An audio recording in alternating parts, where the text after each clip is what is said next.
host meeting they can. So it looks like we have a pretty good list of individuals participating so far. So we had 3 objectives today. They were, if you'll bear with me one second, it's to go over our job board, GLGA's job board, and talk a little bit more about how we do this, how it functions. The second thing is we were going to talk about a project board, which of course it's just discussion at this point. It's not live or have we really gauged the interest of individual members yet about this, but we have heard from some that are very interested in trying to have a job share situations. So they'll contact us and say, can you send out a job to the full membership to see who's interested in possibly doing a job like this, or there's people that are interested in filling their capacity. So that's the second thing we'll talk about. The third thing, a project placement type activity, correct? Right. It's kind of like a member project sharing. It's kind of like Angie's List. It's a farm out device. Yeah. It's kind of like Angie's List. No bidding. We don't want anybody to bid, but we'll talk about that in a little bit. And then the third thing is to talk about the listserv and what we've been able to do with our listserv. So I'll start off with our project board. Can everyone see my screen? Is there anybody that cannot see the screen? Okay. So we use a particular plugin. So our content management system is WordPress. We manage it in-house. It's not really difficult. Sometimes it's a little time-consuming to get it, perfect to colors or what have you. But for the most part, it is completely manageable within your own affiliate structure. But we do use WordPress, and we use a plugin. It's called Job Roller, and this is what this particular site looks like. We have customized it so that there is a My Dashboard, a Submit Job, a Browse Resume, and a Submit Your Resume on the side. And we have 2 different types of user. What's that? What is it called again? Job Roller, R-O-L-L-E-R.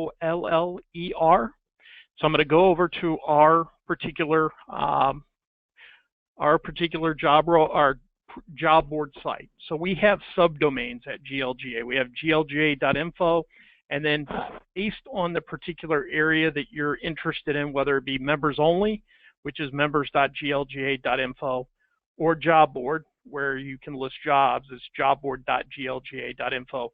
We just believe rather than doing the subdirectories, which is a /, it's easier to make subdomains where people can easily get to whatever they're looking for. So jobboard.glga.info, and we're on the back end of the site.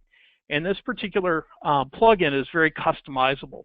So I'll go to the settings, and you can actually pick your own color. You can give individuals rights to certain types of functions.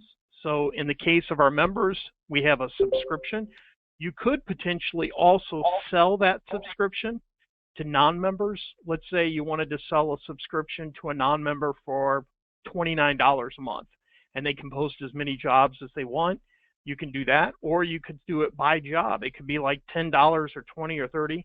Typically what we try to do is to say, hey, look, it's $200 per job value to our members. So we track that in our return on investment report. We also say, hey, look, if you're a non-member and you want to put a job up on our job board, we're going to charge you $200. But let's have a conversation about how we can help your business grow. Rather than just putting the $200 down on a job, why don't we talk about membership? So that's been fairly successful. I think we've netted 3 or 4 companies just by having a conversation about that. But on the back end, of course, you have many different settings. It's pretty robust, and you can customize it based on whether you have a member and they sign up for a particular subscription. You can allow them to access as a subscriber. For individual people that are wanting to put a resume up, you could tailor it to say, hey, look, we're going to make you register for the job board if you want to put a resume up, so we can hide it on the back end. And it's really quite robust. Again, you have a My Dashboard. I'm already signed in as an admin user, but you can look on your dashboard. So you have live. Pending is somebody who has put, let's say I put a job up. This is for an individual. This is what they'll see. So I see a job. It's an incomplete draft. If I click on it, it says December, what did it say? I apologize. December 17th of 2015. I put up just a placeholder.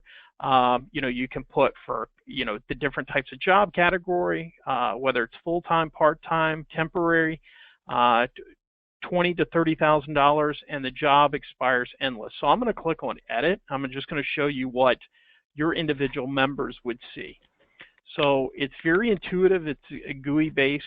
So there's a lot of user interface with this and boxes. So it's a form style setting. You can name this whatever you'd like. I put test, but let's just say it's graphic designer. Your website, and then you can also put a logo for your company. You can put a logo up. So if we go back over to our job board, I will see if we have a company that has a logo up. So more than likely, NCL probably put their logo up. No, they did not. Let's go to, I know this one did, Eckhart and Company. So they put a logo up. And this helps in putting the logo up. It helps when you're doing something like LinkedIn or Facebook. It's called Open Graph Interface. And what will happen is that's the logo that the individual page on Facebook or LinkedIn will pick up. So you want to encourage your members to actually put that logo on the job description, when they're doing the job description, so that picks up in the Open Graph. But again, going back through, you can upload your logo. You can put the job title. I'm sorry, when I said company name, I should put a GLGA. You can put graphic designer.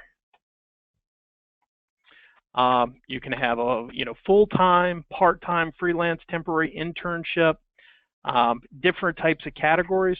By the way, on the back end, and this is what your members would see. Again, this form fill technology. On your side, if I go over to jobs, and let's say your member company fills out 3/4 or 50% of it, says, hey, look, I want to do this. I want to have a different category. Instead of the ones that you have up here, I'd like a new type of category. You can actually come to the back side, and over here in the job categories, I could add a new one. Does everybody see my cursor where I'm going over and pointing and add new job category? So for individuals that are more interested in things like project manager or other types of positions, if they say, hey, there's nothing that really fits, I don't want to put another, because we do have an other category. I want to put something different in. You can actually create a new job category. So it's quite robust on the backside. You can essentially do whatever you'd like to. It's very intuitive and not complicated whatsoever. However, once somebody, and again, salary, most people put commensurate with experience. However, there's a whole lot of different types of salaries loaded already. We just put in the, less than 20 and 20 to 30 and all the way up to 100,000. But then some people put in more than that. They started to do like $10 an hour, 18 to 20. So that pre-populates based on the fact that there are other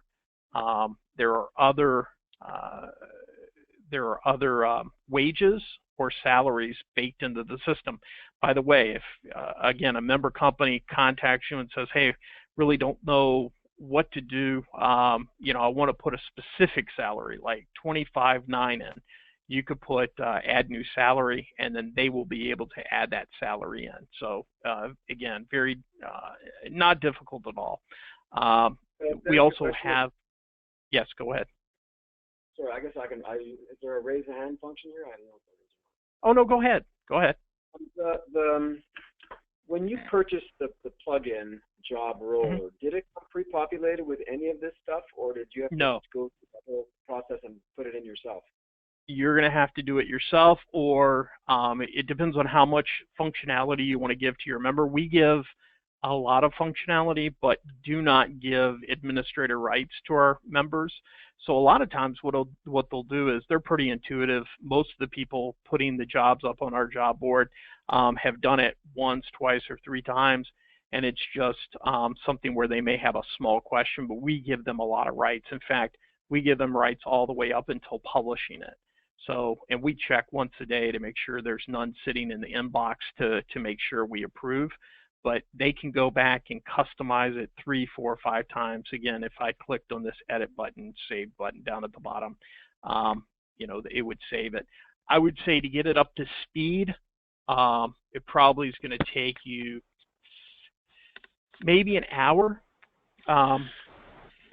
But I don't want to jump past that yet. I want to keep on talking, and then I'll talk a little bit about what I possibly can do for you in terms of bundling some of this up and sending it out to you. So you could just load it into your system and buy the license. Now, don't load it and use ours, because that's illegal, and we want to make sure that the company that created the plugin gets the credit and the money for doing it. But once you have that intact, and I know you have it intact, then I can zip the plugin file already created, and you can upload it.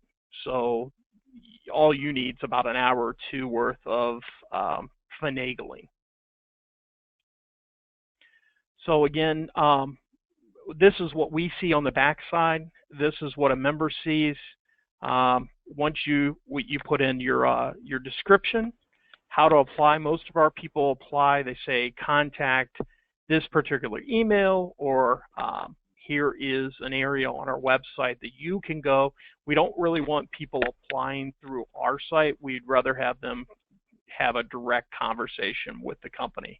But once you go through that, you click save, and then we're able to go back over here to this job area once somebody submits something, and it'll say something like published.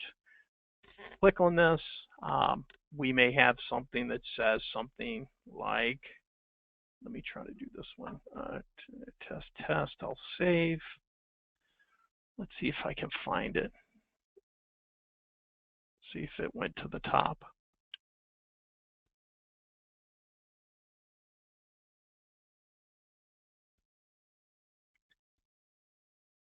Let's see if it went to the top. If not, I can find it real quick. Yep, there we go. See, it says pending. So, and the expire date is endless. We can change that on the back end. So I could go in here and change whatever I wanted to on the back end, but moderation queue, you can accept or reject.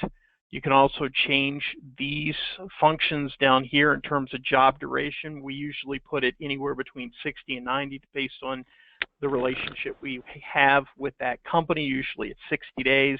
If I put in 60, it'll automatically come up with a date of 8/28/2016. So there's a lot of great features within this, and it creates a situation where you don't have to think about it 2 or 3 or 4 times. These are the steps. It actually auto-populates. So I am not going to save this because it's just a test, but you could reject it or accept it depending. You can also go back through, let's say there's a job that goes beyond the 60 days and now it would be necessarily ghosted out on our site. We can go back through and change those dates. You'll see those expire dates. Some people contact us and say, hey, look, we're in constant need of flexo and litho press operators, like Donnelly. There's endless. They just constantly need people to come in. Arundel's another thing. Arundel is a fairly large cataloger over in Menomonee Falls. They're always looking for people, so they put an endless job up. And we can go back through and increase or what's the word I'm looking for? We can promote, I guess is the best word to use. Promote it up back to the top of the list. I think the great thing about having a robust job board or a robust plugin for your website if you're on, again, if you're on WordPress, is that the more people that are filling it out or completing a job on your job board, the more popular it becomes. So one of the things Karen had asked me to do is, what do we do? What does GLGA do to promote these particular opportunities? And I will do a Randall. So I'll just copy the link. All I'm doing is going to that particular job, and I'm copying the link. And one of the things that we've done, and I think many of you on this call today are using or have used LinkedIn effectively, and I think it's becoming more and more popular. It's obviously been a real resource for us because it's a pre-accepted email in essence. People have said, hey, I want you to send me your information, so go ahead and accept me as a friend or a LinkedIn contact and start sending me things. So what we'll do is take these particular opportunities and put it up on LinkedIn. Again, I talked about that open graph interface. When I put that up, it actually promotes Randall's job positions. So we want that. We don't want a blank image to show up. So that is where that open graph interface is actually pulling from, is the logo off of that. We don't want it to be GLGA. We want it to be the particular member company. Now, in terms of pricing, again, it's free to members. We have had some board members say, hey, look, why don't you charge $200 or $100? It's a great way to increase your revenue stream. And I say, well, I could do $200 per job, and I may only get 5 or 10 jobs per year. Of course, I'll increase my revenue, but at the end of the day, what's more valuable, a job board with 5 or 10 jobs, or a job board with 100 jobs? The job board with 100 jobs. And so example, I have a question. Your example of using LinkedIn to publicize the Randall ad, mm-hmm. Do you publicize everybody or just selectively, or how do you do that? We try to, Bob. It's difficult because in an average day I don't have a specific time or date. It'd probably be better if I specifically said at 9 a.m. today I'm going to do a job. It's more hit or miss, and we try to mix it up a little bit. That's the other thing is we try to get as many of the jobs up on LinkedIn as possible. And I know Teresa does it. Teresa, you do it. I saw one earlier today about a flexo operator, correct? So we try to do it with regularity, but sometimes it just doesn't work out that way because we may have something else to share. But you're right. I mean, the benefit is if you can continually publicize the opportunities, that's a major benefit. The other thing is we kind of carefully choose how we word the promotion of these jobs on LinkedIn. We kind of something of the nature of, here's another great opportunity.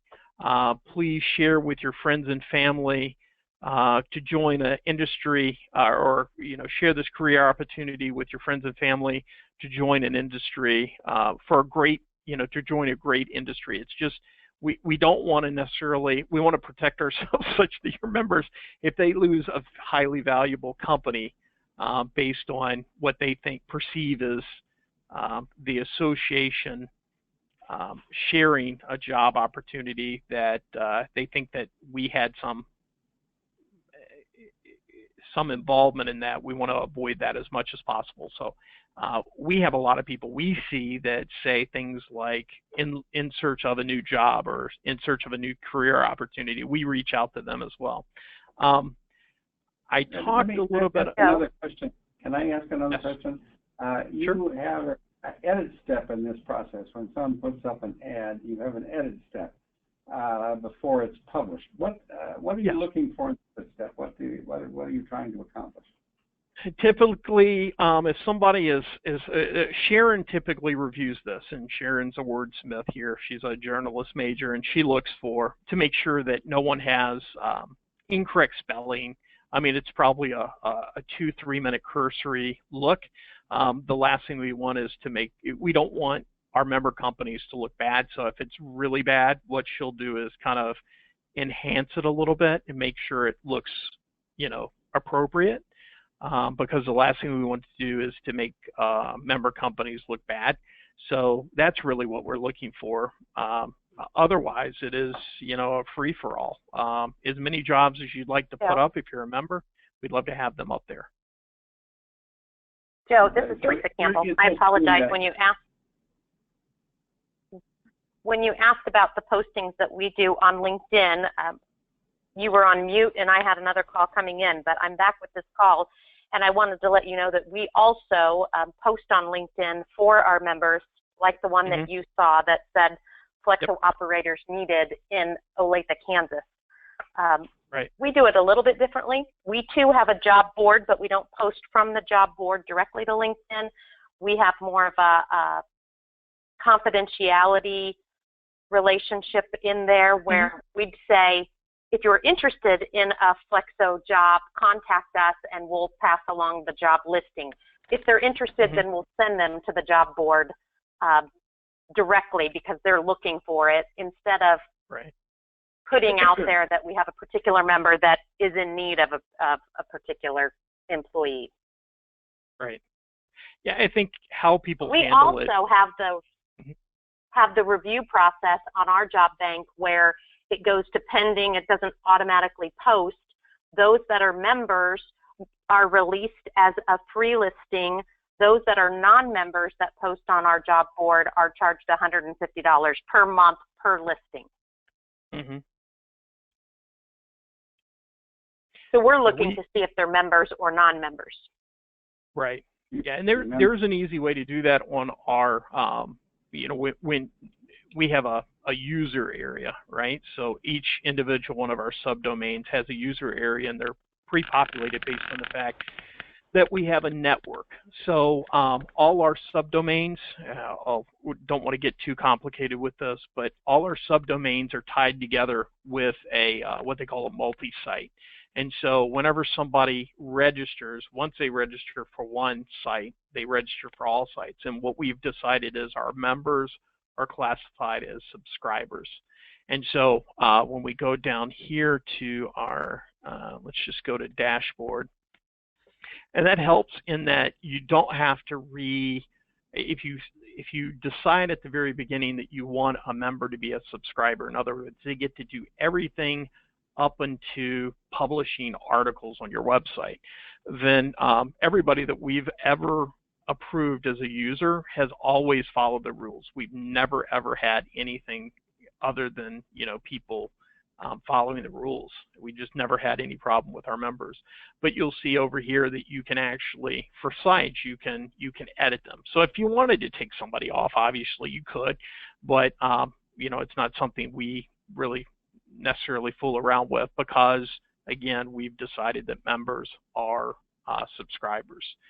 We don't give credentials to anyone that's a non-member. We do give credentials to those individuals that are looking for a job. So I talked about, and I apologize, I don't necessarily have my login for, I might be able to get to that. But if somebody is a member, so I wanted to talk about some of the features that are keeping people from necessarily doing something nefarious.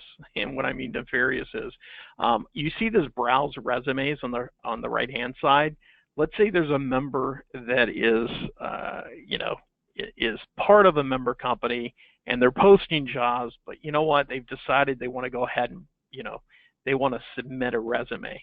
Well, based on the fact that they're a subscriber, they can't do that. Now I'm clicking on it and I can put it on because I'm an admin, but for our member companies, they cannot submit their resume. They can only submit jobs.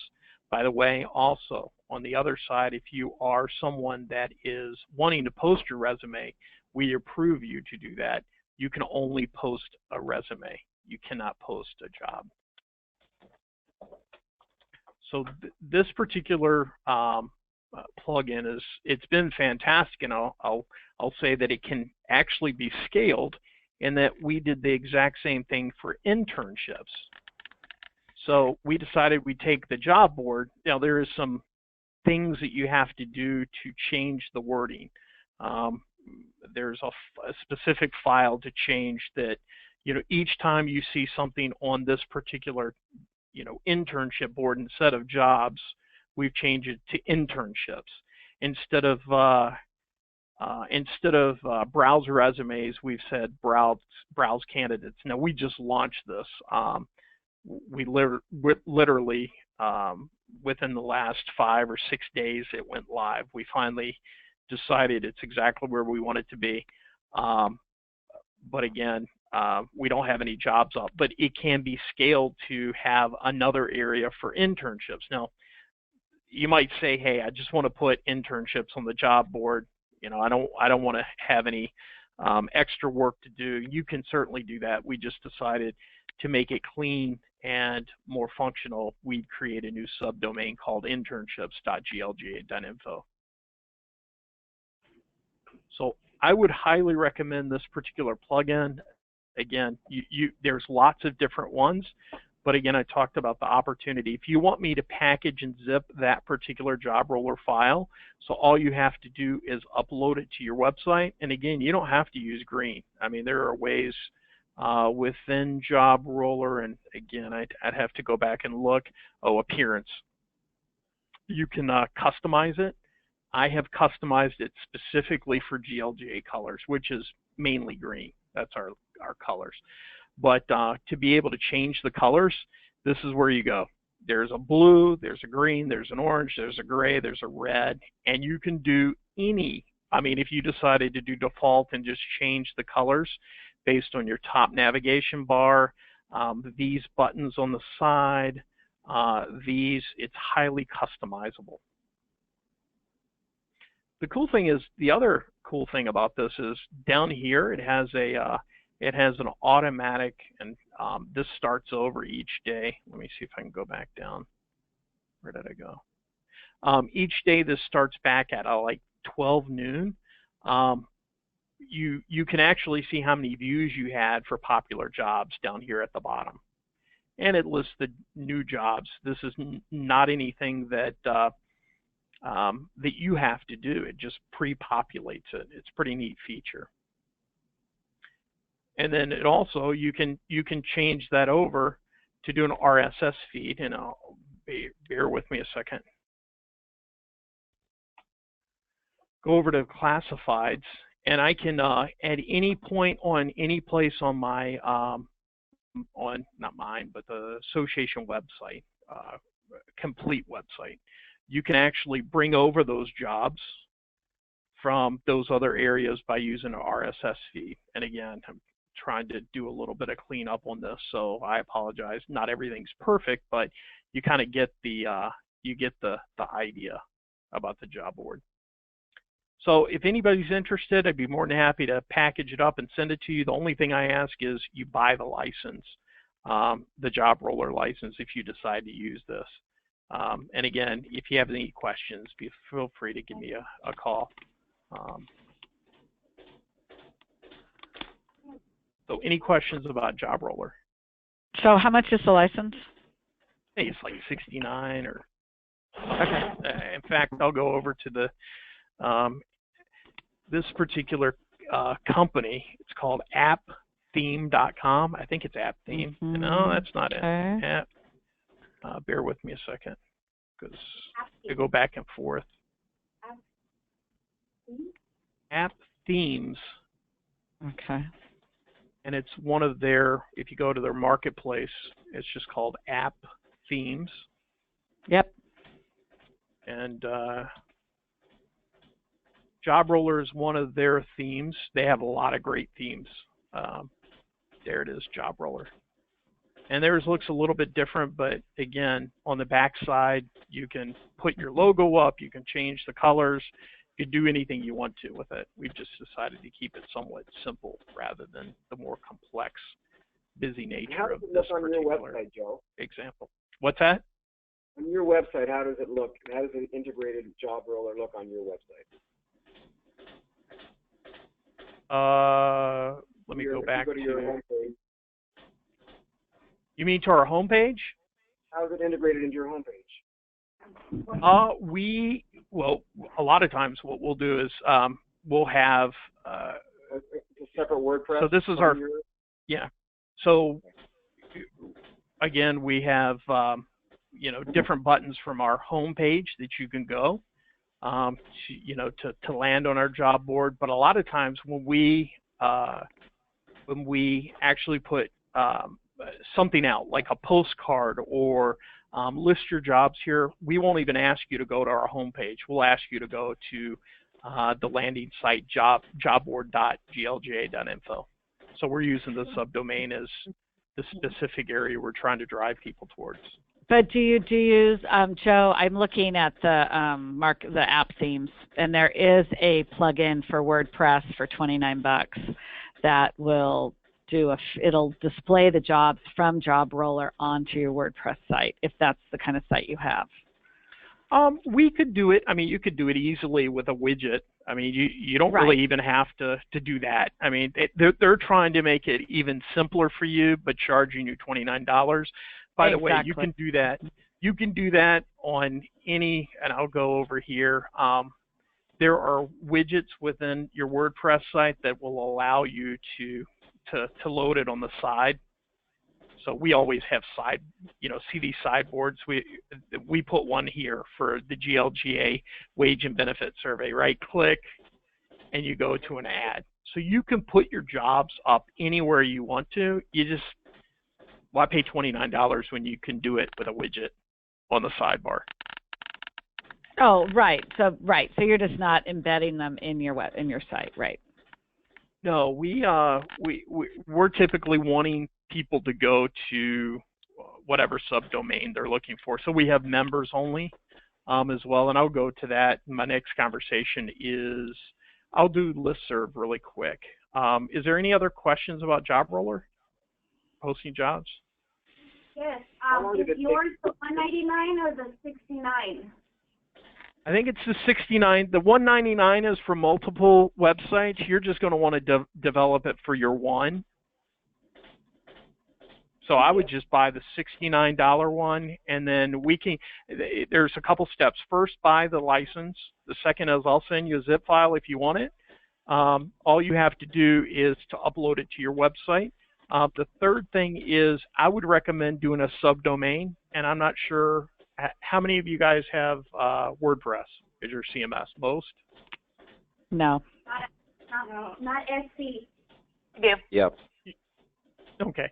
So if you do, hopefully you're multi-site. You have a multi-site, and we tie all these subdomains together so that it's easy for our members just to get to it. So you don't have to remember, oh, geez, backslash. I mean, it's just becoming more and more difficult with the backslashes. But if you're able to do that, then create a subdomain, which is very easy in WordPress multi-site. And then once you do that, just load it to that multi-site. So you would create, so you go over to, and I can go one-on-one with everyone if you want to call me. I'll be more than happy to help you. But you would go over to JobRoller, and then you would go to Appearance, Themes, and then you would just change the theme. You would upload that theme, and then you would create the JobRoller. You would pick that as your customized theme, and then you would pick your colors, and it would be ready to roll out. Could we literally take your theme and then just put our own logo on it? Yeah. I wouldn't say it wouldn't be perfect. It would be probably 75% there. You're going to want to configure it a little bit because everybody's needs are a little bit different. It's kind of cool if we sort of standardize the look of it, then people would, across the country, they'd be used to that job board notion. And Absolutely.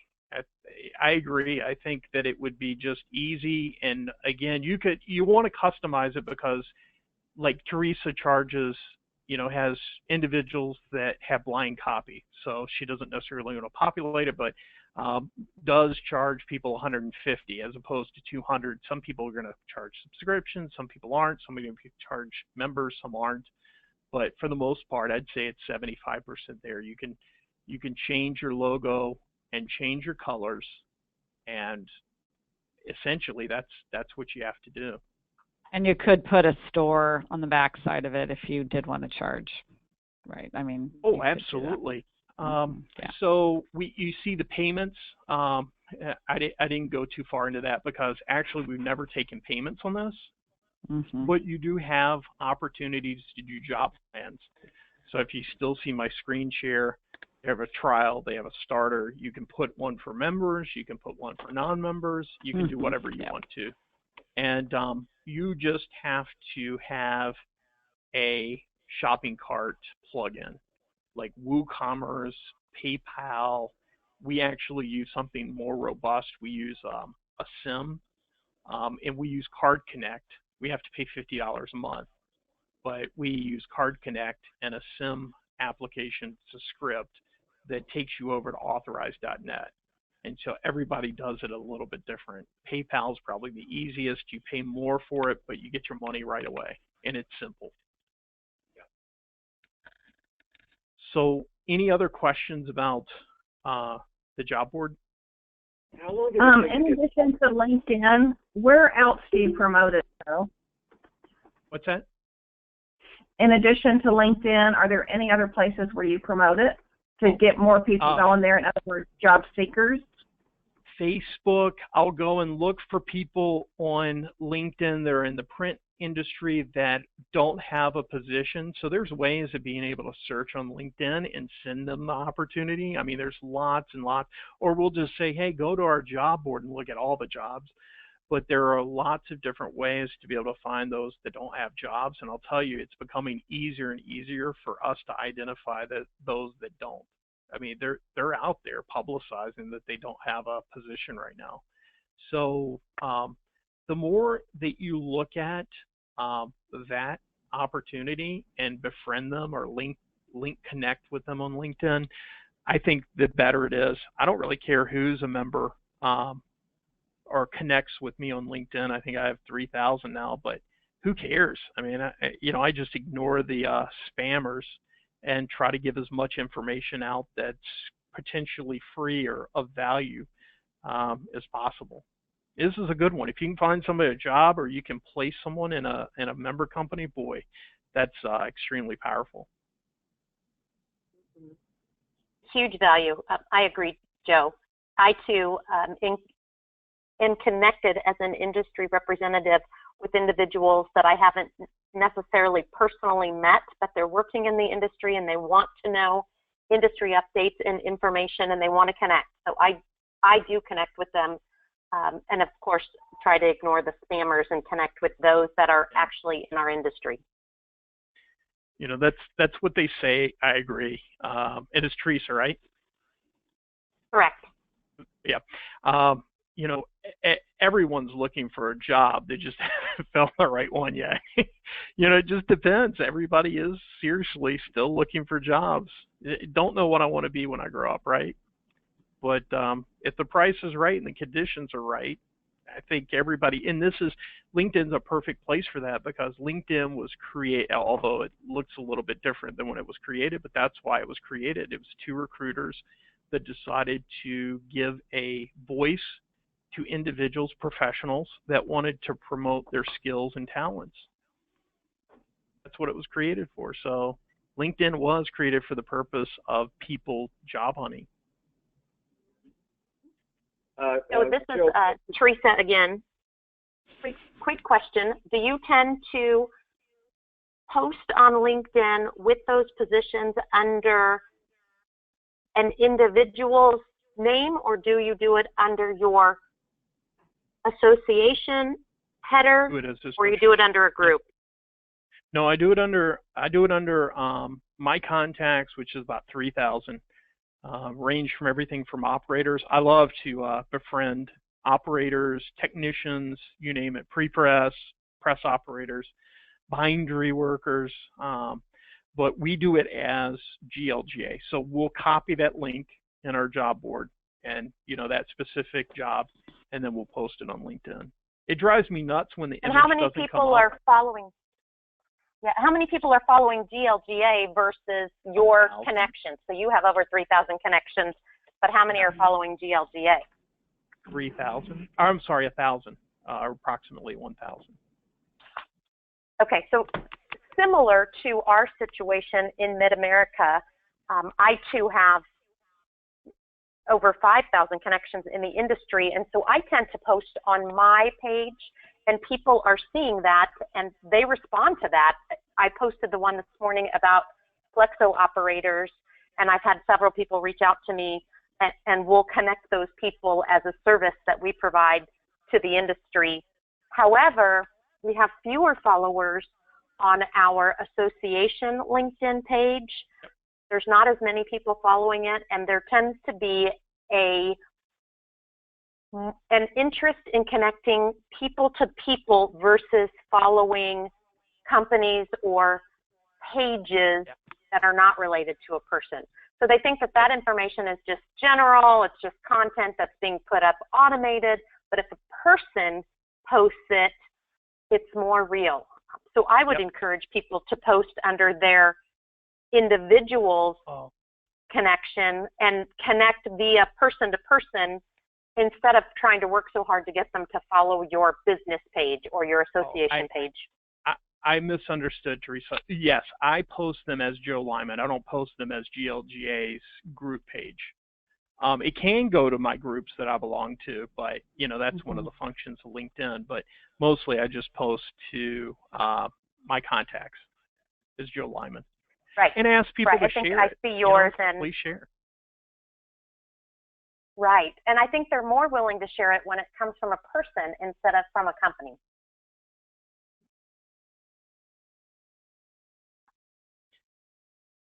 Definitely. Any other questions on the job board? Again, if you need any help, we'll be more than happy to help you. I think Michael's been trying to ask a question. Oh, yes, Michael. A quick question, Joe. How long did it take for it to get traction when you first started it? We had a couple of true believers that we went to and said, hey, do you have some jobs to seed this with? We didn't say it that way, but essentially that's what we're trying to do. Do you have a few jobs that you'd like to post up because we have this great opportunity? And we're committed to reposting them on LinkedIn. And they said, yeah, sure. So we had Subtle Strauss and a Randall do a few jobs, but then it started catching on. And the more it got used, the more jobs were posted. I think we're at maybe 2/3 of the jobs now that were posted last year. We're up to that now, 2/3. So we expect to eclipse 200. I think we had like 240 or 250 this past year. We expect to eclipse that this year. Probably with about 350. By the way, we mark that down. It's $250 value per member. So you have 200 jobs and 200 members is $40,000 worth of value, and it's nothing to sneeze at. We always say it's more relevant than putting something in the newspaper or Craigslist. Especially if you don't have a website. By the way, that's another conversation for another day, but that's something we need to address in providing our members with serious marketing content delivery systems, websites, because I think probably 2/3 of our members have no website whatsoever. But if we can get to those people that don't have websites and that don't have, contacts or connections, it's a real slam dunk conversation. It's like, why not put it up? It's free. You get value out of it. Yeah. And by the way, even if nobody publicizes, it makes it look like you're a growing company. I mean, why not do it? No harm, no foul. How much time do you spend on LinkedIn? Probably too much and not enough, Michael. I wish I could spend all day long on it. I mean, I think that there is this intrinsic psychological value in LinkedIn when you share somebody's post or like it or comment on it. I wish I had more time to spend on it. Probably anywhere between 30 minutes and an hour a day. I need to spend more time on it. Mm-hmm. Yeah. There's not enough hours. Oh, I would agree. There's going to be a session in Niagara on LinkedIn, isn't there? Aren't you doing something, Jules? I guess I am, yeah, something like that. Yeah. Jules, we'll be congratulations. talking about social media, yeah. Yeah. Well, we need help in that. I think that's, I think some of us are great at certain social media, but this is one that, the integrating of that and the integrating, I guess you use LinkedIn also to promote participation in wage and benefit surveys too, Joe. Right? Oh, yeah. Yeah.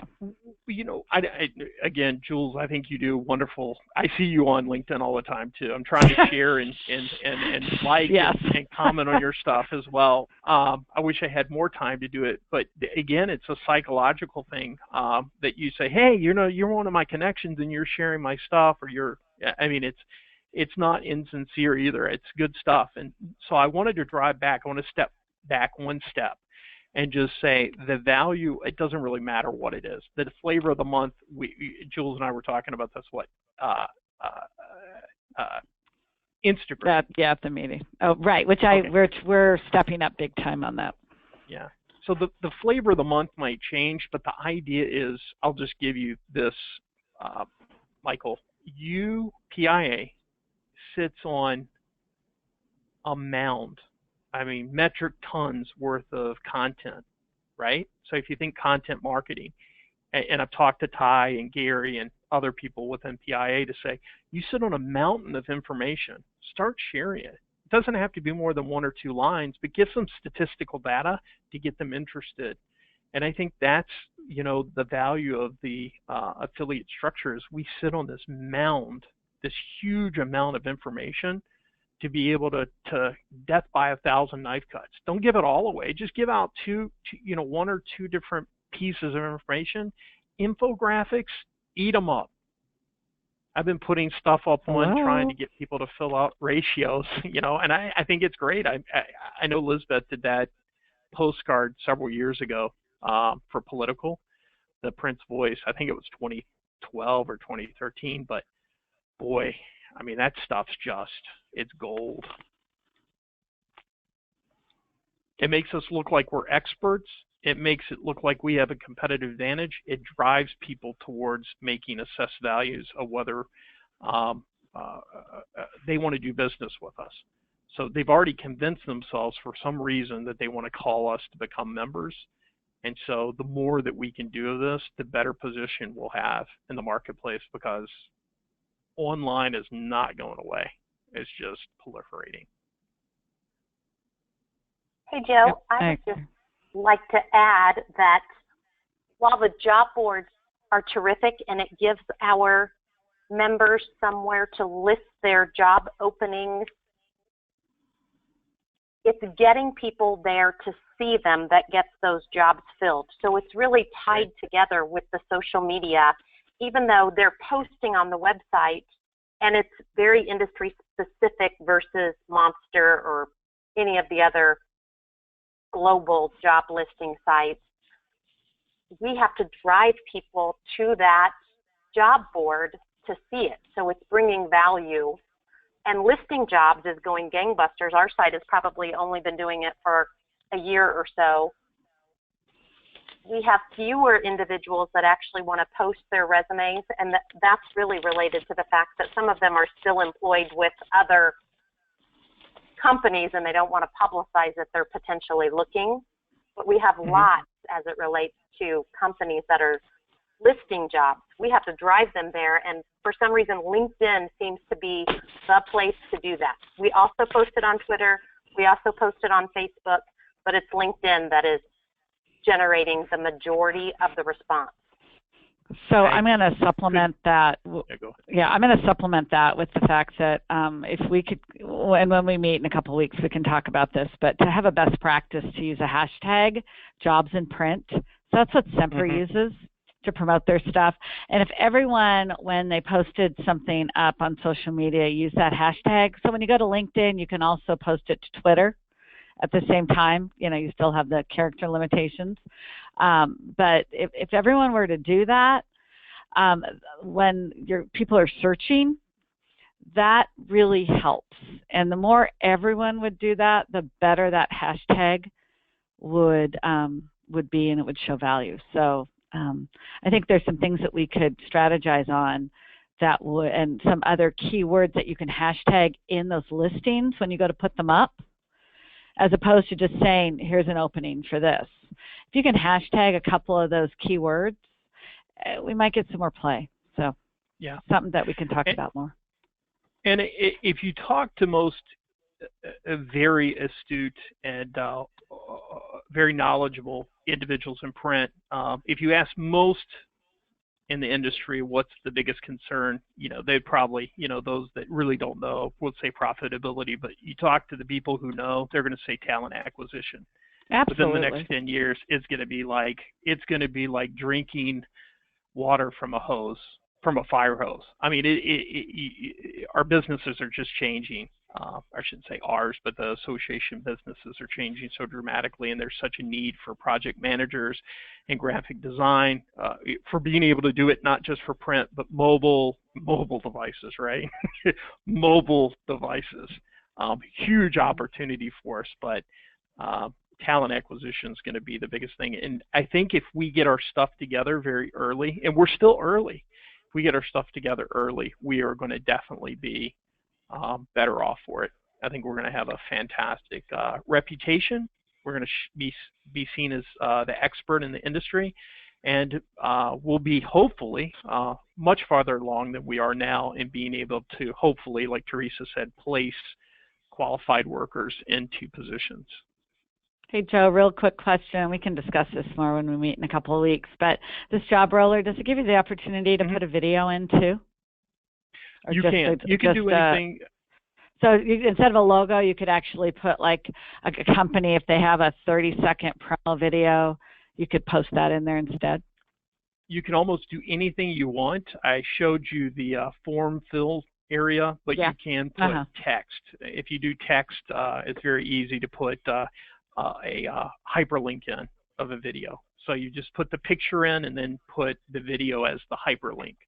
So but you can't actually embed it. It's not right. quite to that level yet, but you can almost put anything you want on the back end, the administrative side. Sure. Okay. I was just curious if that was an option.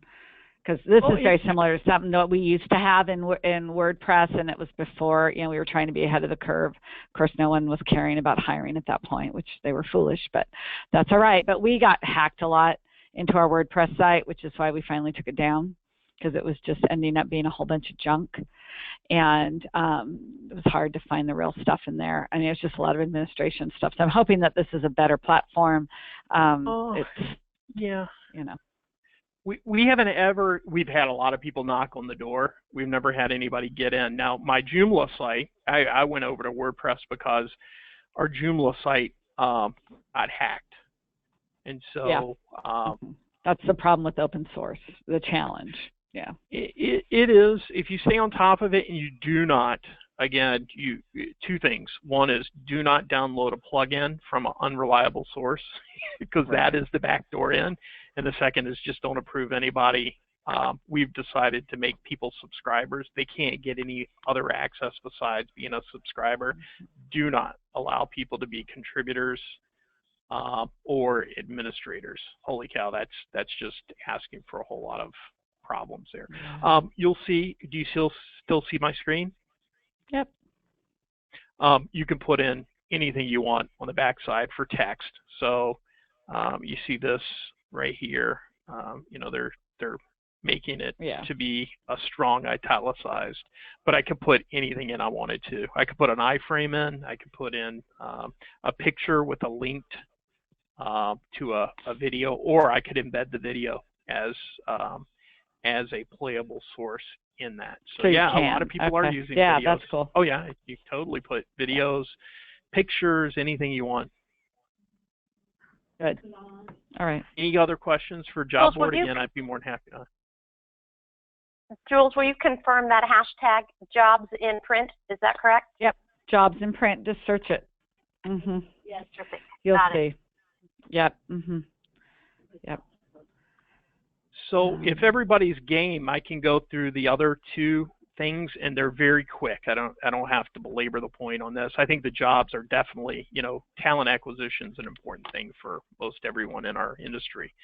But the other two have to do with building the community. So we talked a lot of, in essence, all we are is affiliates as an aggregator, right? We take a whole bunch of individual companies with kind of like-minded or minded functions or types of companies, and we're trying to build a community. And so the more we build the community, the more that we provide them with assets, the better. So our listserv is very easy. So first year we did it, well, I should say Judy did it if you guys remember Judy. Judy did it, Walters. She started it off many years ago.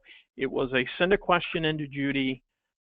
She would send it out sometimes to only certain members, sometimes to a listserv, and then once she got the answers back, she would only share it to the person that asked the question. And so Judy left in 2013, and we decided, hey, what would happen if we asked everyone in the association that wanted to be on this listserv, and then collected the answers, and then sent it back out as a listserv to everyone again with the answers.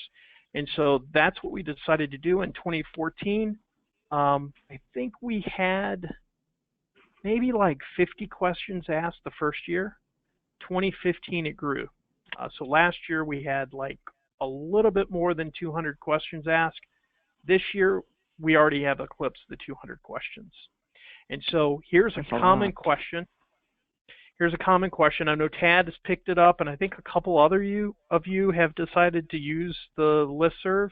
What we do is we have a system specifically set that somebody has to ask Sharon. They have to email Sharon the actual question, and then she sends it out, and our system is such that you can't reply all. You can only reply. If you try to reply all, it says, forget that. You got to reply. You have to hit reply. So here is the type of question we have. By the way, we have all sorts of questions. Dear members, another member has a question for you. I have been directed to institute a policy that requires employees to have direct deposit of their payroll checks. In other words, no more live checks. And here's a question that lots and lots of members decided to answer. I showed you the question. Bear with me a second. Here is the answer Sharon sent out. Dear members, thank you very much for your generous response to this question. More than 50 of you replied. 50 professionals replied to this. A record for a GLGA member question. I'm telling you, this stuff's like gold. There's a hot topic. Several of you saying that you need these answers too. And we put a little bit of the thing about the different laws between states. Wisconsin's different from Illinois, is different from Indiana. But again, what we do is we package this up to be a PDF. We send it out to every single one, and they have links. They have individual companies providing their policies, standard boilerplate. We always say you need to contact a professional to make sure that you're doing everything. We do have a partner, MRA, Management Resource Association, that we have a partnership with, but we say when it comes to answering specific to make sure that you're up to date on the law, please contact MRA. But what we'll do, in addition to sending it out as a listserv, by the way, each question asked is $100. So we put a place of value on it. So again, I went back and talked about each job is worth $200. Times 200 is $40,000. This is worth $100. We've already had how many members? Over 200 asks so far this year. So that's another $20,000. And what we do in addition to posting it to the listserv is we are putting it on our members only section. So we have a members.glga.info, and if you click on member questions, we list them. In fact, it's gotten so dramatic that we're going to have to break this up by different topics. So if you want to get to sales and use tax, you could. I'll go to back to top. We're using anchors Sales staff compensation, again, you can go back to top, but we have every single question ever asked since 2014 up on our job site, or I'm sorry, members only area. And you can click on it to get to the PDF. So again, if people, using it as an archive, people ask all sorts of crazy questions. One was going to a waterless plate system for their sheet fed, and they wanted to know who else had done this, and we were able to put them in touch. I mean, how do you get to that? Because Kodak was trying to sell the technology, and the company was saying it just doesn't work. I mean, how do you find that on the internet? So it's been extremely popular. It provides a return on investment, and even more so, it makes us look like experts. And we're constantly generating content. I have a question. So remind us again how much it costs, because I did want to do this. I just haven't had the time or money to get into it yet. So Nick Wagner does it. We have used it religiously over the past several years, and he hosts our website and does our email for $220 a year. Okay. Thanks. And what does he do specifically for you? He hosts our website and he hosts our email. We really don't have a whole lot of problems whatsoever. There are very few times when I have to contact Vanita, who is his IT person, and it's basically only to point the server for a new subdomain. So when I create a new subdomain on our WordPress site, I contact Vanita and say, hey, Vanita, you need to point what they call point A.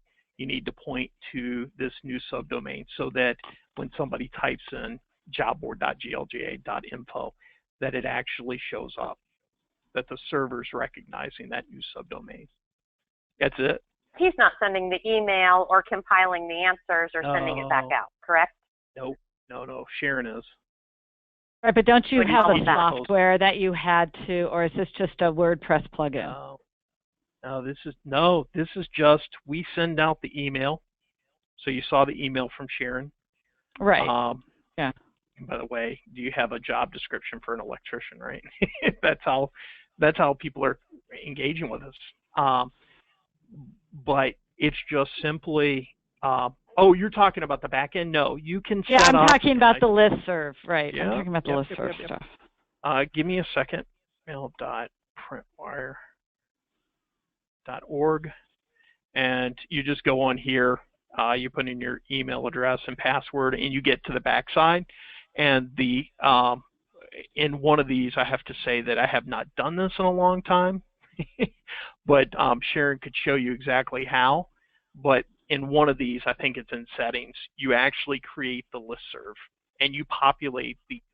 It's as simple as coming up with a comma delimited sheet, and just put it in. Once it's in, once you have the majority of people in, then if you wanted to add somebody or delete it out, it's easier to do one by one. But you can upload it very easily. And then once you have it in the listserv. So are you sending it? Mm-hmm.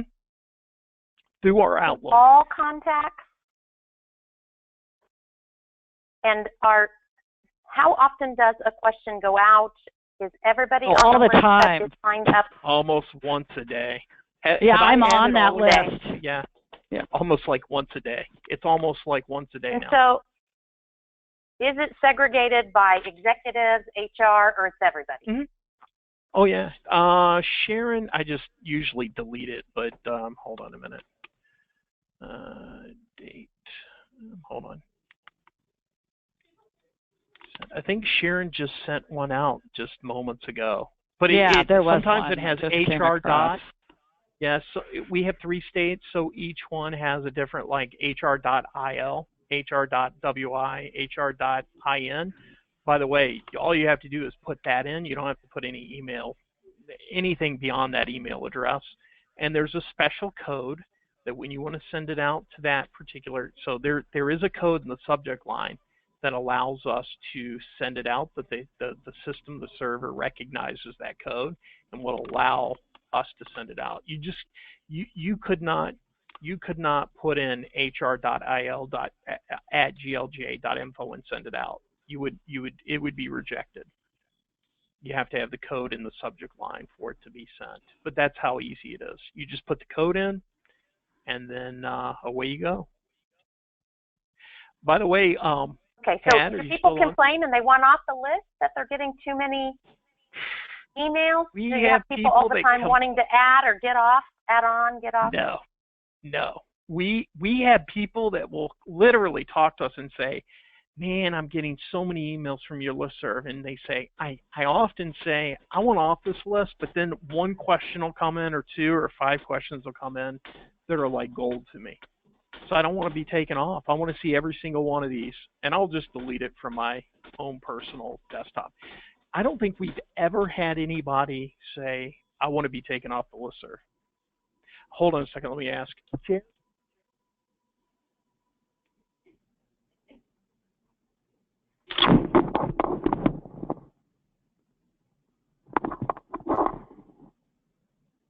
Maybe 1 or 2 a year.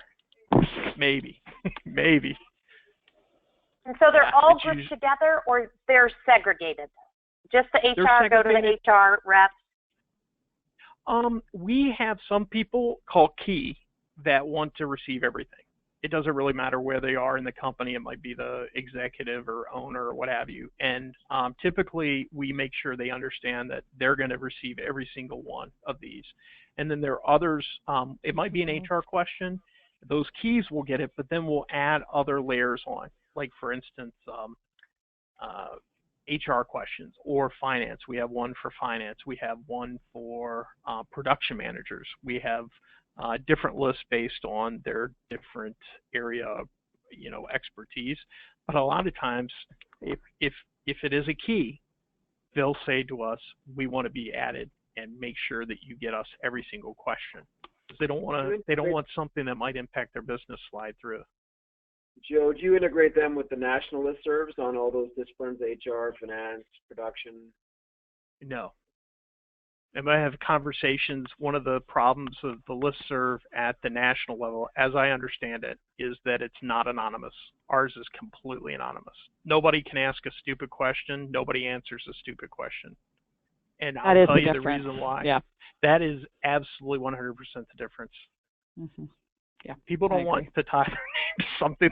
Here's the thing. It's like scoreboard at baseball. Somebody makes a mistake with that little electronic thing, and there's like 8 people saying it's not 2 runs, it's 3.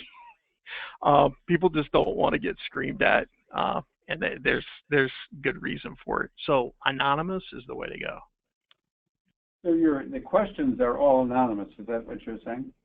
Absolutely, and the answers. Unless somebody wants to say, look, I run this type of repair business. We had a question about who repairs Heidelberg cylinders for windmill, for 1925 or 30 Heidelberg stampers or die cutters. In that case, people will contact us and say, you need to contact Jeff Smith at, whatever number it is. But, here's the other question. How in the world are you going to find somebody that repairs Heidelberg cylinders on a 1930, windmill die cutter or, foil stamper? We just have this unbelievable power as a aggregate.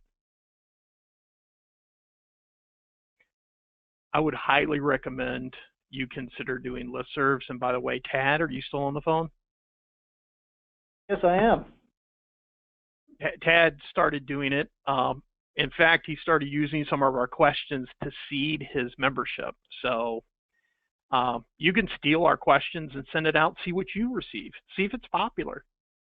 You might only get a couple bites. You might get a whole lot. But the more you send them out, the more it snowballs. And people start Shannon seeing. Manages that for you? What's that? Shannon is your listserv manager? Sharon. Sharon, sorry. Sharon. Because you do need to moderate it, right? You do. If there's someone that doesn't take it seriously, that doesn't have ownership, I do not get involved one bit. I just, unless there's something legal. We did have someone that asked a question about, I'm having serious problems with Fuji. Who else is having problems with Fuji? She stepped in and said, what do you think about this? I said, absolutely not. That's not our role here. We don't create that sort of drama. So we just kindly said that's not. You can refuse them from posting it. Right. We accept the questions and we'll review them very quickly and make sure that they are legal. But we said the liability. Somebody said, why not send it out? And I said the liability is just too huge. We're not in the business of that sort of drama. So I didn't say drama. I just said it's just a huge liability. So if you want to post it on the internet, you can. But we have too close a relationship with all printers and vendors. But typically I think we've only had 2 questions like that. Most of them are, I have a problem. Can I does someone else have a solution? And it's stuff people just can't find on the internet.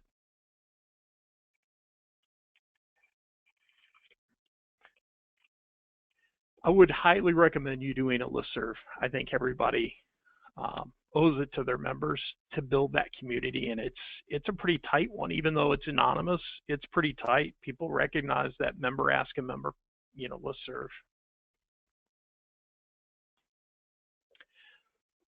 The third thing is more of you can help me. We have a new area. By the way, is there any questions on listserv? There's a third area. Yes. How much time does Sharon spend on it?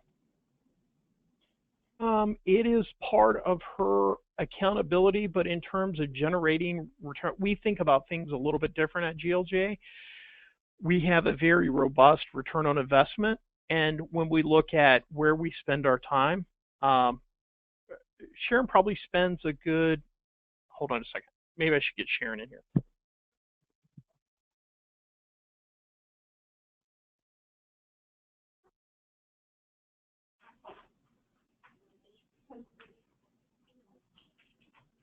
Sorry. Today I have spent probably a half hour. Half hour. Did everybody hear that? Yep.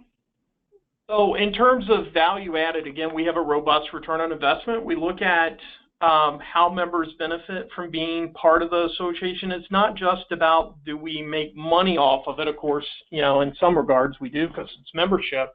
But when you start looking at the return on investment to the members, and again, how can you deny that 50 professionals from member companies participated in a listserv?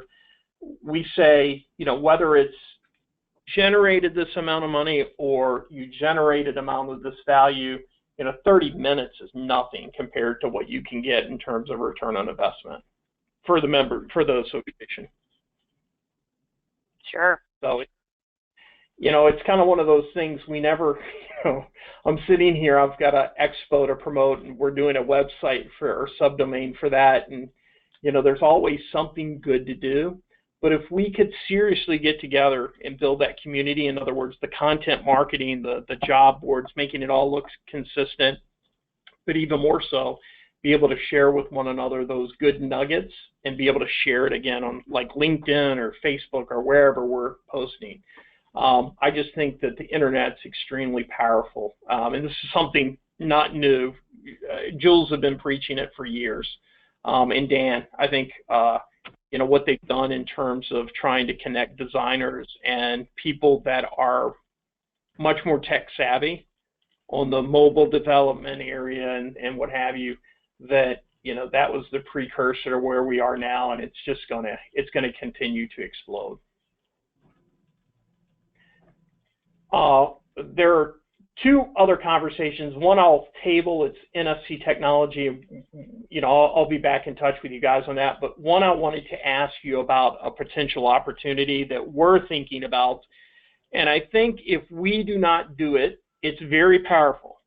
It's very much guinea pig, cutting edge, bleeding edge, whatever you want to call it, opportunity. But in essence, we have had a number of our member companies say, hey, look, I have jobs that continually will come in, and I'm trying to source work or I'm trying to fill capacity. We get a lot more, hey, I'd like to fill capacity than we do have people saying, hey, you know, I need this particular job project filled with somebody that can do it, that I don't do it, whether it be wide format or flexographic labels or whatever.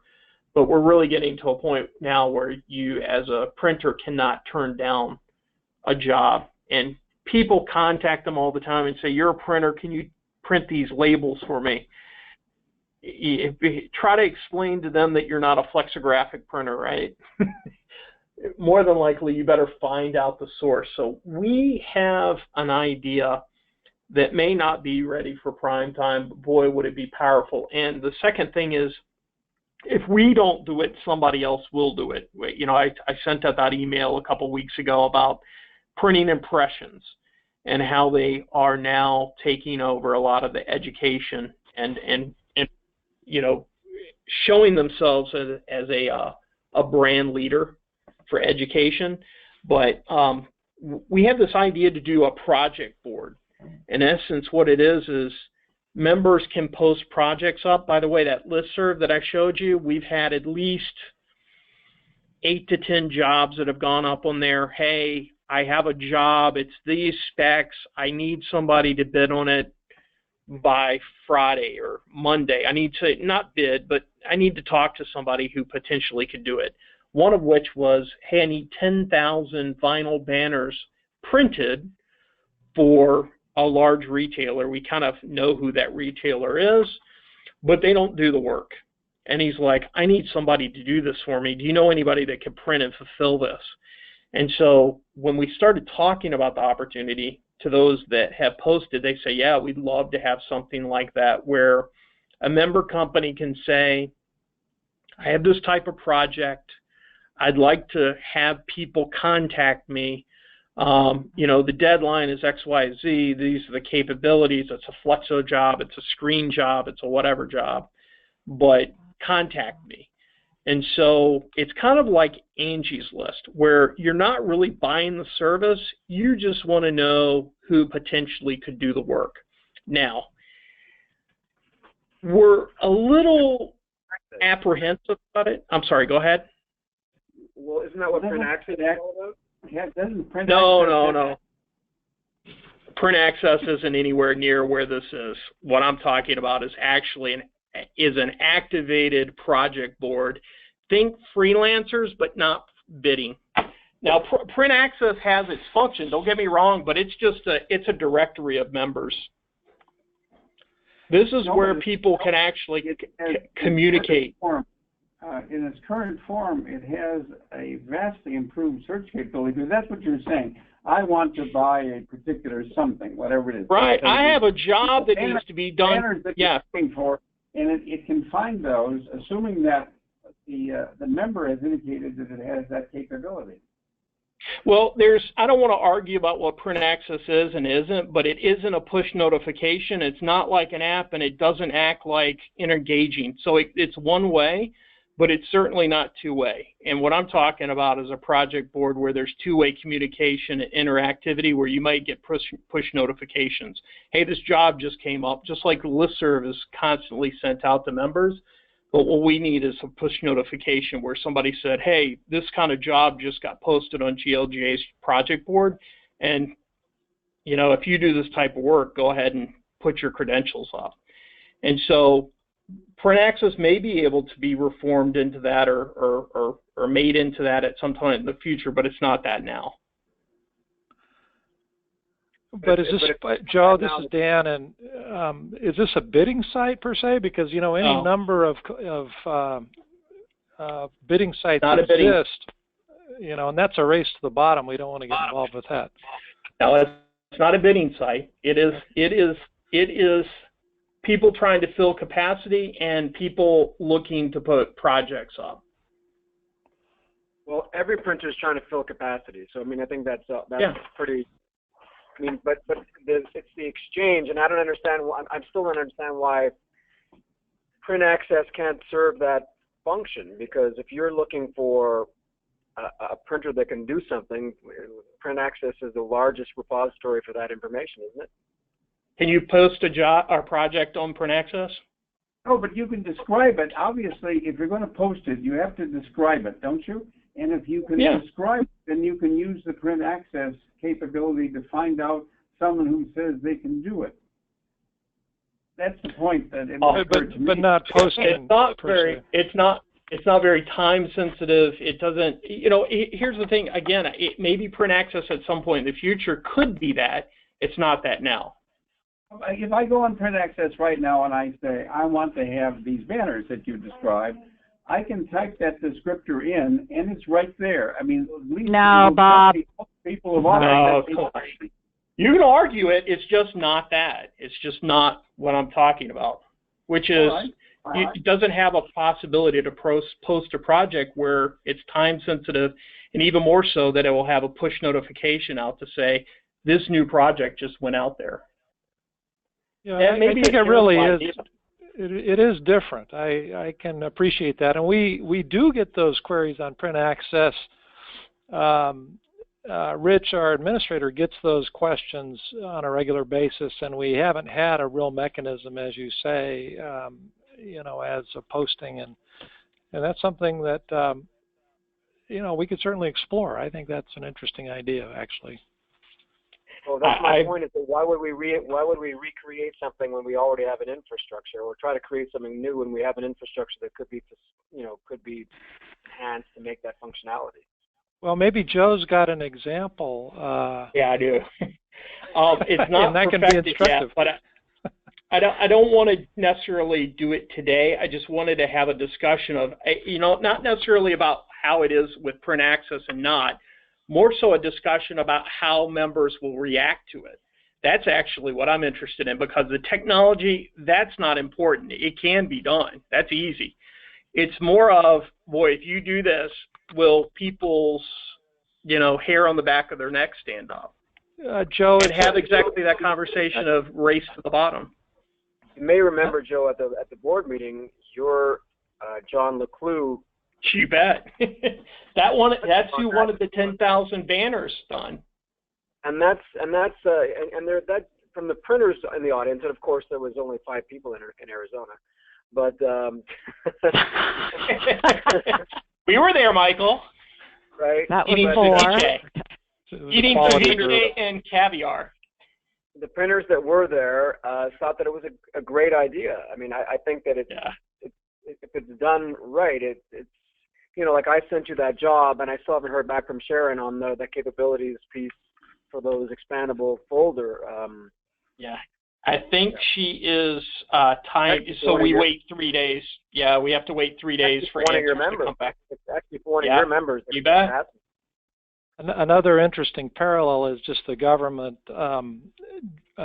printing job board, that we've seen over the years, and I think it still exists, where the procurement guys post, a government print job, and folks have subscribed to that in the past, and that generally hasn't been a happy experience for most printers, because it turns out to be a very low price exercise, when it gets into that situation. But again, I assume that this is a different idea. So yeah, I do not want companies to bid. I don't want any part of price. In fact, we can't really talk price.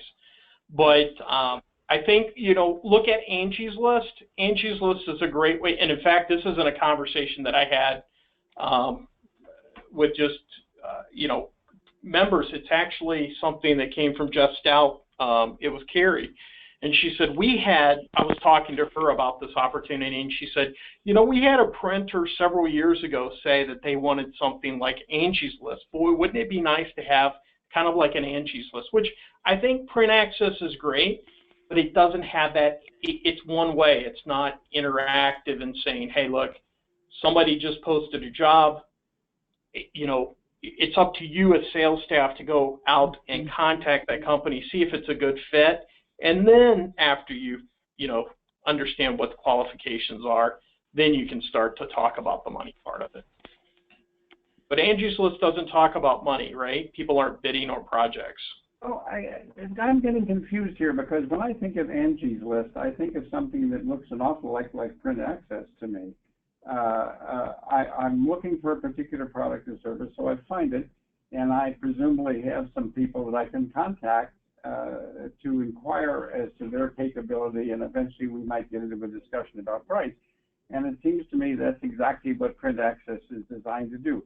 I want something, I go and find a source from Print Access, and I reach out, presumably I want to pursue this question, and I reach out and ask him about it.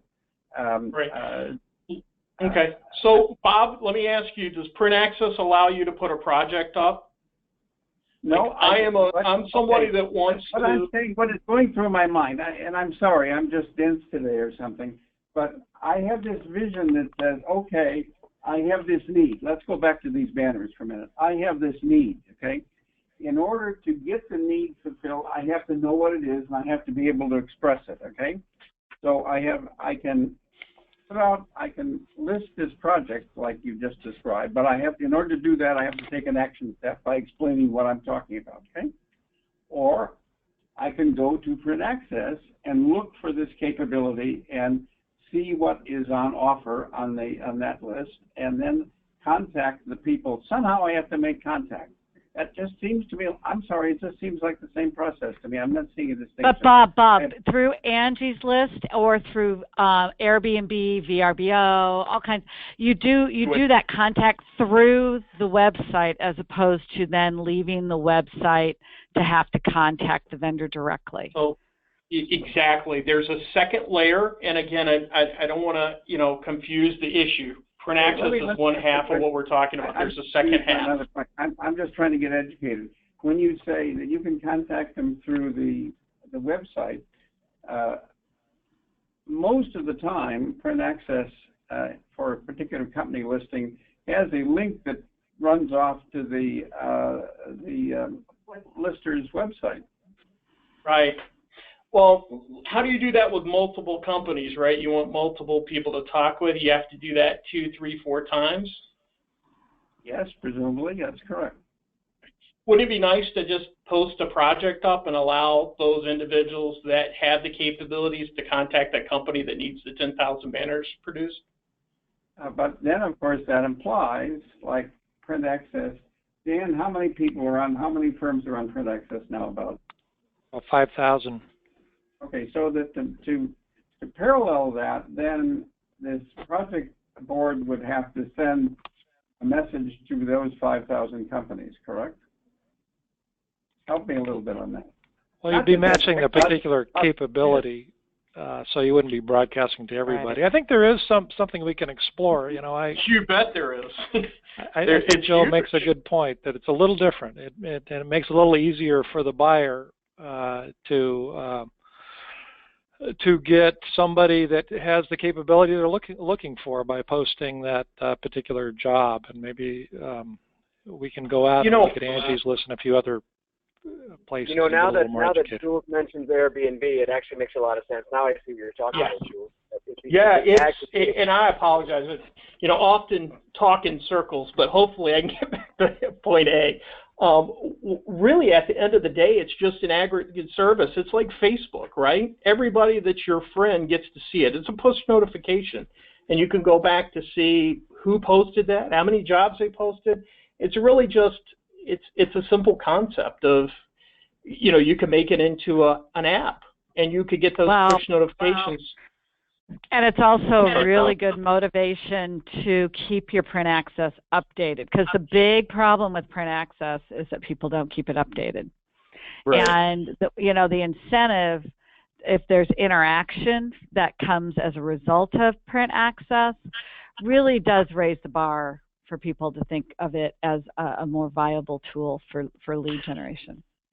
So again, think scaling, right? So Print Access, you hope that members are using members to be able to, to be able to source that work, but take it to the next level, which is, we don't talk a lot about print buyers, but certainly we want print buyers to use Print Access. Think about, as we continue evolution of how we publicize, information, and even more so opportunities.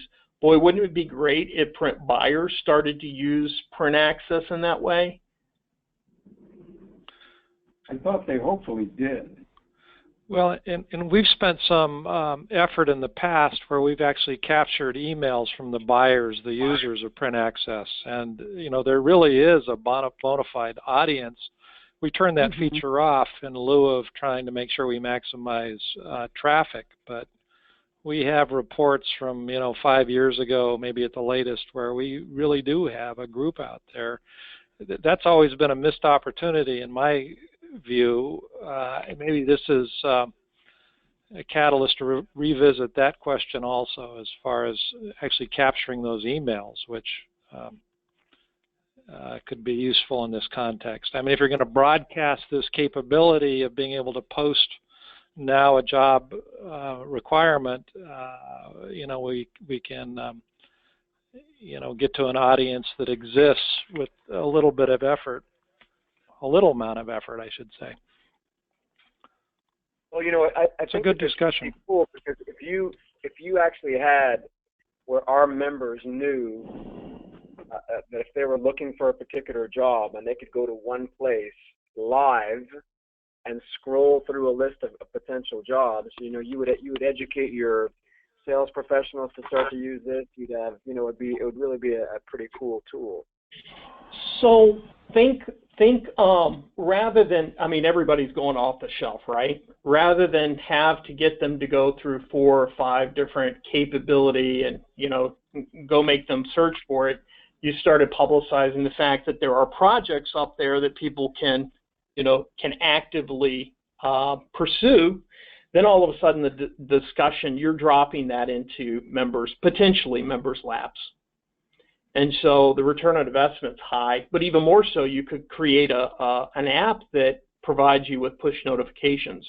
When a new project comes, and again, you could break it down by category, but when it comes in, you on the backside, you as having your mobile device or your website, you get to check off what types of things you want, what types of projects you're interested in. More than likely, people are going to say, I want to see every single project that comes along, but all of a sudden you can do push notifications every time there's a new project listed, that you could send that out to the community. Yeah. Oh yeah. Compelling. Pressure on our organization, inner workings. We'll get that all together for that meeting in a couple of weeks, right, Dan? You get that all together? Yeah, no problem. No, that was very good. Joe, do you say you had an example? Something you've developed so far? Yeah, it's not even ready for prime time. I wanted to have the discussion of kind of what we thought we need to be careful of, making sure it's not the race to the bottom. And you know what? PIA speak from a point of expertise to come up with a white paper or some type of research, not research, but some sort of QBS, like quality-based service providing, where you don't want to look at price. You want to look at what the value is to partnering with these types of companies. So, if you're going to print 10,000 banners, boy, you're going to want somebody that, does fulfillment too, because somebody's going to have to put it in a box and slap a label on it, send it out to those 10,000 different locations throughout the world. So, having this discussion of quality-based selection is, I think, something that PIA could really promote to our membership. Are you talking about a rating system so that no, not a rating system. No, just a recommendation. These are the things that you need to look for when you buy. So you could call it QBS. I'm reminded of the Diamond certification program, that we've all seen. That's struggling. Expectation other than a rating system, but that's okay. Well, like a quality-based selection, right?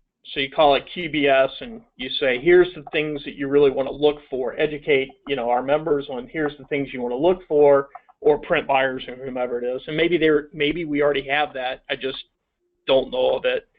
But it could go a long way with when we do this project board, if we decide that it's something of value, I think it could potentially be huge, but to steal a phrase from Donald Trump, it could be huge.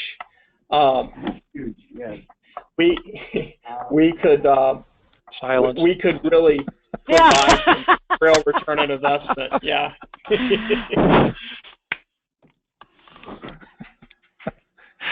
Well, that's interesting, Joe. What acronym did you use at the beginning of this section of your discussion, Joe? I got NFC, and I was somehow near field communication. Oh, near field communication, yeah. Near field communication. Is that what you intended to talk about? No, NFC? That's a later date. We'll talk about NFC. I hope to have another one of these sometime soon, but there is a provider in the market that we're working with that not only provides for an NFC chip or antenna. I shouldn't say chip. Chip's a misnomer. It's not a chip. The chip is actually embedded into the antenna, but it is the actual antenna or semiconductor that's embedded in paper for high-value customers to actually use their own devices. So think instead of sending out just a simple mailer, now you're able to send out an engaging, interactive piece of product, print, that you can utilize with your mobile device. This is broadly under printed electronics, I assume. Somewhat, but it's also the other side, which is it's not just printed electronics, but it's how can you use it to make smart communications, smart packaging, smart commercial print, smart banners, smart whatever. And there's a low threshold for those that want to not only offer it to their very best clients, because it is a premium, but it's an interactive. And when I talked about that interactive, it's not just that the antenna is utilizing the power to activate a message back to the phone, but the database on the backside is tracking the metrics of who tapped it, when they tapped it, by IP address and MAC address. By the way, each one of our phones has an IP and a MAC address, but it shows you when they tapped it, what they tapped on, how they consumed it, how long they stayed on the site, did they buy anything when they did this? If they use a credit card, then you get to know them even better. So there's a more engaging conversation that we can have in a few weeks. Cool. And it's that antenna is embedded into paper. There's actually a company we're working together with that provides the paper to printers. Again, it is a more expensive paper, but for 2,000 or 3,000 of your best, for your best customer that has 2,000 or 3,000 luxury customers that want to use this type of engaging and interactive experience, it's an easy way for a printer to provide a fantastic return on investment. So it's not printed electronics, it's embedded in the paper. Yeah. It's a printed electronic on paper and centered, and then the sheets are laminated so the NFC antenna is hidden. But we can talk about that soon. Conductive inks as well. Yes, they're using silver and copper conductive inks with a what they call a suspension. So it's a solvent and water that is evaporated or baked out once the LED, or the sintering, basically the sintering hits the antenna. Neat. Wow, Yeah. that's four subjects, Joe. Do you have a fifth? I'm going to go have a drink. Yeah, who wants to go have a drink? That's the fifth. I know Tad will join me. Tad, jump in your gyrocopter. Yeah, No, unfortunately. Dinner time for him. By the time you get here. No, unfortunately, I'm not going to be able to make the meeting. But again, anybody that wants this information, I'm more than happy to share. We'll make it easy. In that spirit, did you record this one? I've got somebody I need to show this to in my office. It's great stuff. Yeah, it's only an hour and 40 minutes long, so it's probably 80 gigabytes. No, so we can make it into. It's Thank recording. you, Joe. Yeah, This was thank great. you. Hey, seriously think about this. I mean, if we can make it into print access, I really don't care. about the brand name, but think seriously about the obstacles, because I think some members will think what Dan said, it's a race to zero, and that's what we want to prevent. What we want to promote is the fact that members can do business with members and potentially print buyers. What could be better than if we drop projects into members' laps? I think the best way to sell it, though, is the way that Lecluse sells it, because if there's a feeling that you're really helping out another company and it's a non-competitive thing as opposed to a bidding thing, you're going to get into it. You know, like the thing I sent you, and Sharon sent me back some fantastic responses, and that's the kind of stuff of helping each other. Did she already send you something, Michael? Did, and it's fantastic. Yeah, it's Did it just get sent out? She sent me like the responses were so far. Okay. Excellent. Yeah, I mean that's what we want to do, right? But we want to make it easier. Let people control their own destiny, and let them have conversations so that we don't necessarily have to, hate to say it, but get involved, right? The project. But as long as the site does not become here's what I can do, but rather here's a job that needs done. Yep. Because if you do it the other way, people are going to get turned off, because it's just like printers contacting associations. I can do this and I can do that. They don't want to know your capabilities. Well, I'll take that though, Michael. And again, I don't mean this as a contrary conversation, but we've had a couple of people contact us about our capability foldout. So we sent everyone a vendor directory and that foldout. It's a 3 foldout, and it was actually laminated. So soft touch. Not only did we get a whole lot of post-press service providers that loved it, but we had members that would call and say, I need 5 or 6 more of these to give my estimators. So there is that conversation to be had about capabilities. That's where Print Access comes into it again. Or printed directories, and what you just described is the same. Those are all there's a place for those, but again, you're talking about something different. If you could give us an example, that would be great, Joe. Before the next meeting, or if you want to, find the next get together.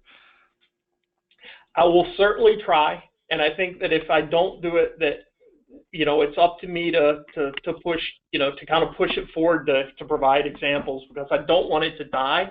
Because I think that there are companies out there that would love to be able to do this. And again, I go back to PI. I like PI, but they want to jump into the business we do. And I think Inner Workings is another one where they will continue to diminish the quality and value that our members provide, and just try to sandwich and get 7% out of every single one of those jobs. I don't want a dime for this. I just want to say members get it for free and non-members don't get any part of it. But yeah, I agree, Dan. I'll try to give you an example of what I'm looking or thinking about. Yeah, and then let's chat before the meeting, and I can. But just on some kind of a basic principle, it would be really cool if there could be a drop-down feature of Print Access that was live. It said here's live jobs, and people got used to doing that, because Print Access has the name, it has the panache. Of course, it does allow non-members. That is the one wrinkle. But you could have a drop-down that says members helping members. Oh, it's huge. As Donald would say, huge. Hey, enough already. Enough. Hey, this is big stuff. I mean, it is. If we could do this, if we could pull it off and have an app that sends out push notifications for projects, it's kind of like the listserv. You get 1 or 2 or 5 people doing it, all of a sudden, it could be very psychologically. It could say, "This is where I get my projects from." Not all of them, but if nothing else, Joe, why couldn't that just be a listserv where you had all across the country, people could put in if they're looking for a particular job, and then everyone knew that that's a place they'd start to scan. They'd scan that every day. they'd have print buyers would learn about it. We do some ads in some print buying magazines, etc. Well, I'll be, just my opinion, I'll be very frank about this. I think that if we go QBS, there's no question. I mean, I'd stack the printers in the Midwest among the best, but price is very sensitive. And one of the things that we're concerned about a little bit, I'll just be frank, one of the things we're worried about is that, if there's jobs that go out, that every single one is won by, printers that potentially could do the job where workers get paid a third less or a quarter less or whatever it is, that, our members might start to say, we don't want to do that anymore because we're losing lots of jobs to Southern companies. No, but then you can't have your cake and eat it too, right? You can't want a service and then say, Could if it was could be if it's on the affiliate level. Oh, I see what you mean. And we do send those listservs out. I think the appeal is to be able to say, for example, there's no place we could find this, and there was a contact that we got from California that may be able to help. That's where I think, when John LeClue gave his example, he didn't care where it came from as long as it was a member company. And as a matter of fact, we sourced that. Yeah, he said he didn't care, but he sourced it out of a member company out of Illinois. So we ended up finding one for him. It's up to us as association managers, right? The last thing, I can tell you, every single one that we've kind of we've received from other affiliates is they've gotten to kind of like the end of the rope, and they want to help the member company. But I'm certain that you guys sent it out to your members first. But again, I don't think that I'm necessarily as concerned about that as I am about whether members will like the idea or not. I think that's the thing that I'm worried about, is that if members think it is a race to zero, boy, it will be very quickly. They'll turn on us. Can't you put that as one of your questions? Yeah, I mean, we could discuss that. I think that's something that, of all the things that we've done, this is the one that I think that I'd like to ask members what they think. Well, if a straw poll is any indication, you saw at the board meeting that the printers that were in Arizona thought it was a great idea to be able to, and it's something that we do anyway. There's something that's called the PIA peer networks. We get requests for that all the time, and we send it out to peer groups, and that works. But it works because it's not in a local territory. It actually works because of the national component of it, because they don't want to have their competitor do it, or whatever the case may be. Right. Yeah. No, I agree. I think it's something that certainly we could jump on and get to market before anybody else does. And I know that there are bidding sites like Freelancer or what have you that does the graphic design things, but this wouldn't be a bidding site. This would really be, and the reason why I think it's strong is that we used to have sales clubs that met on a regular basis once a month, and people would come with their projects. That was a time when projects took 3 to 4 weeks to produce. People would come and say, okay, I'm going to do this, I'm going to do that, I'm going to do the separations, I'm going to do the typesetting, whatever. But all that's changed because nobody wants to do that anymore. Nobody wants to come to necessarily sales meetings. I don't want to say everyone, just many people do not. And they want to rely on the internet. So why not rely on the internet for this? So in that example, Joe, that is a member-to-member situation in a sales club. Yep. And what you're envisioning is also member-to-member, because what Print Access is, of course, is buyer-to-member. Yeah. Well, it could at some point be buyer-to-member, but member-to-member is a good way to start. See if it's something that's useful. Yeah. If you open it up to just buyer-to-member, and of course you have a lot of brokers that are not members, then no, we don't have any. The pristine nature of the member benefit of ROI that you are espousing, Joe, is the member benefit, that as a membership in GLGA, you can have access to this. You're not a member, you don't get access. Right. But at some point we could have the conversation again. Dan's a great model, and I take my hat off to what Dan's done over the past several years, which is it's more kind of market service or creative belonging, and maybe there's a small fee that you need to charge to get your projects up. I don't know. I mean, that's all open for discussion. I'm just talking about, you know, dipping our toes in the water, but at least putting a brand on it. Does it work?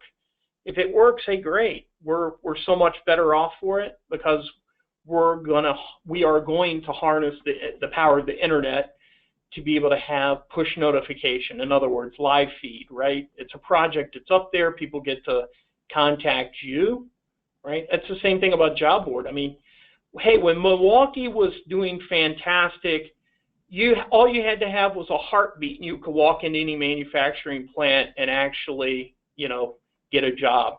Now it's the other way around. You know, our companies are having to go beat down the door to get people to come in, right? Yeah. So think about it as kind of like job board, although we'd like to do what Teresa's talking about. We got to have a whole lot more people applying for those jobs for it to work. But if you get that interaction back and forth, boy, powerful. Traffic, baby. Yeah, it is. Excellent. Well, I have nothing else to say. I've been talking for 2 hours, so. At the end of the day, anybody needs any help, please let us know. We'll be more than happy to help you. If you want to do job role or listserv, we'll point you in the right direction and give you a good push.